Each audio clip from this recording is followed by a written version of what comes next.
Prokuroria pranë gjykatës shkallës parë të jurisdiksionit përgjithshëm në Korçë përfundoi hetimet dhe dërgoi në gjyq shtetasit AT dhe GL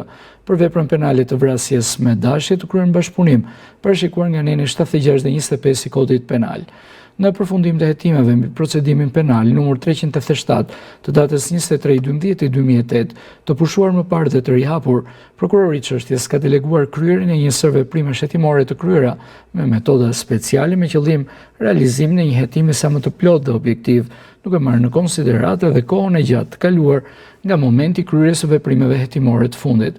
Referuar akteve, provave dhe indicieve të administruar gjatë fazës së hetimeve paraprake, rezultoi e provuar te çdo dyshimi se të pandeurit GL dhe AT alias JC, alias AX, alias MD, alias MC dhe alias AD,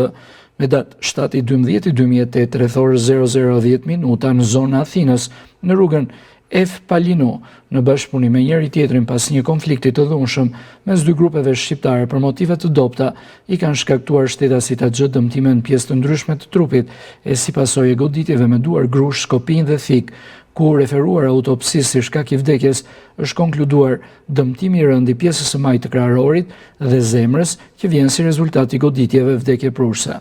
Nga analiza akteve të administruara, në fazën e hetimeve paraprake rezultoi e provuar te çdo dyshimi se të pandeurit GL dhe AT aktualisht me masë e sigurisë arrest në burg kanë konsumuar veprën penale të vrasjes me dashje. Parashikuar nga neni 76 i Kodit Penal, vepër kjo e kryer me veprime aktive të kundrejtshme në bashkëpunim.